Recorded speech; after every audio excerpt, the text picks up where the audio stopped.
Recently, the RX 7900 XT has dropped below $700. Now, this is actually quite a significant drop from its original release price of $899, so it's basically $200 cheaper. However, is that too little too late? From when it was first released, it was not good value, and when I took a look at this card, I thought, well, you're better off just buying a 7900 XTX for $100 more because you got better value. And that's a pretty crazy thing in the GPU world, especially when a model just below it, a little sister card like the 7900 XT, would traditionally offer better value for the dollar. And this card just missed the mark at that original $900 price tag. However, in today's video, we are going to go over not just if this card with its price drop now is a good buy, especially at 1440p gaming, but also we're going to be comparing it to the 7800 XT, the 7900 XTX, but also later in the video, I will present a different kind of look at the GPU market very briefly, right after today's video sponsor. Never pay full price for Windows 10 or 11 again. With today's video sponsor, SCD Keys, you can get activated for as little as $15 using that coupon BFTYC. Links in description below. Welcome back to Tech Yes City. Let's get into the benchmark numbers here at 1440p. I believe this is the sweet spot resolution for this card. And also, of course, if you want to take advantage of FSR2, it's going to pretty much use 1440p as the baseline resolution where it's upscaling from. But let's get into the first title here, Starfield, where the 7900 XT actually comes out as a value champion. So if this is a game you're looking to play, which in my case, I actually don't play a whole lot of Starfield, I actually just pretty much got this game for benchmarking, this will be the game for you where you're going to get the best value on the new market from the 7900 XT. Moving over to another example here is Cyberpunk at 1440p as well. Here's where the 7900 XT actually comes out on top with the best value for money.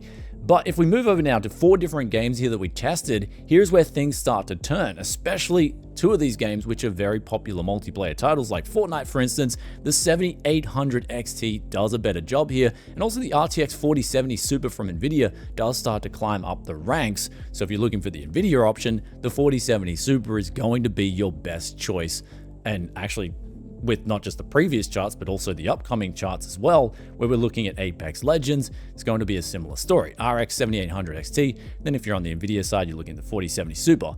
Moving on to Alan Wake 2, first with the results, then to the value, we can see here that 7800 XT comes out on top yet again. Now, onto the last title here, Returnal. This is where it's similar to the game before at Alan Wake 2. But these last 2 titles, I also decided to test ray tracing within them, and the value per dollar chart does lean heavily towards ray tracing, favoring Nvidia cards. But in the case of Returnal, it's still not a bad showing from AMD in this particular title. So games with light ray tracing that aren't as strenuous as, say, Alan Wake 2 will show decent value still on the AMD RDNA 3 architecture. So summarizing those numbers quickly, when it comes to raw gaming and getting the most out of a card, the 7900 XT with its price drop can make a lot of sense. It can give you great value for money depending on the title, but in most cases, the RX 7800 XT with its $499 MSRP and coming in that price on the street is showing that it's giving out better value overall. And so if you're looking at now the street prices, which is what we're using for today's comparison on all these new cards, we can see that the RTX 4080 Super is actually now coming over its MSRP, which is a weird thing in the US. I don't know why people are rushing out to buy the RTX 4080 Super. It was really nothing special. I mean, sure, it got a discount over the original 4080. The original 4080 wasn't that great of a value of card to begin with in the first place. The 4070 Super is coming around its MSRP, and I do think that is, with the whole Super refresh, the best offering from Nvidia. Of course, if you're into AI and doing other things outside of just gaming, then maybe the 4070 Ti Super is going to make sense there. But the 7900 XT is kind of in a tough spot, even now at $699. Sure, pick the title that you're looking for, and if that's all you're going to play, and you're getting the best value out of the 7900 XT, then that's probably going to be a good option for you. But for most people, they're looking to play a majority of games. And even a guy like me who doesn't spend a whole lot of time PC gaming, believe it or not, I do still play 3 games in my spare time not just a single game. So in that case, I'm looking for a graphics card that is a little bit more versatile. So overall, the RX 7900 XT is an option, but you guys would probably hate me if I did not mention the used market. Now here's where, of course, with these value charts, I did decide to make one of these charts and just throw in an RTX 3070 Ti that I picked up off the market for around $225 US. Now that's not even including the free power supply I got in with this deal, but when I put this card up on the charts, you can see that used value for money does trump new parts by quite a significant margin, and it's actually getting close to 2 to 1.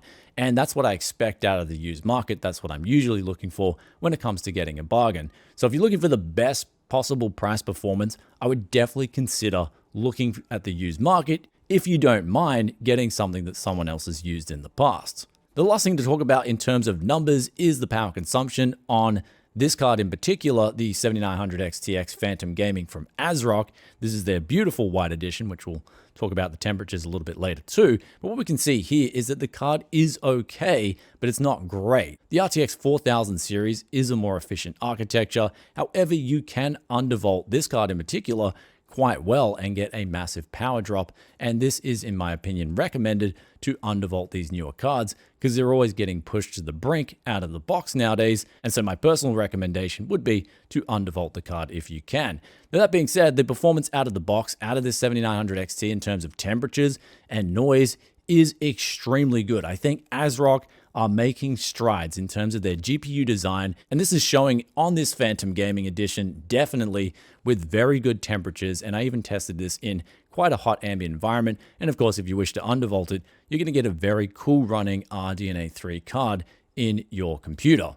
Also, this card requires two 8-pin connectors and is, in my opinion, considered an oversized card, being 3 slots over 30 centimeters long, and also has a bigger width than that of, say, a reference 7900 XTX from AMD or a 7900 XT, and that means that you will need a big case to accommodate it, but of course the cooling benefits are going to be there, especially coupled in with that really low noise. Lastly, there is a bit of RGB on this card in particular. You can turn that on and off. There is a switch on the card directly, but also you can change the colors in software, not just via the BIOS, but also with the ASRock software if you wish to download that. Anyway, with all that aside, time to sum up this card, the 7900 XT class card.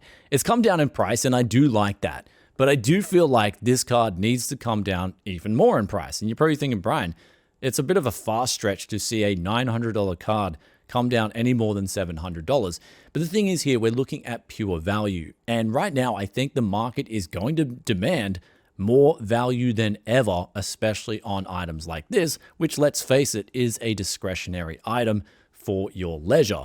And GPUs, I think in 2024 are going to see price drops at least in the next few months. And we've got an economics video coming out very soon, which will detail the reasons for this. So do stay tuned for that by hitting that sub button. Also, hit us a like if you are enjoying this video so far. But what I'm seeing here in the macroeconomic environment is prices are going down, and they're actually going to keep going down because of what's going on, at least early in this year. And that is, of course, high debt costs, mass layoffs, and all these things lead to the consumer having less money to purchase on things like a graphics card. So although the RX 7900 XT is a decent card, even at its current price, I do feel like there is a little bit more wiggle room for even more price drops, believe it or not.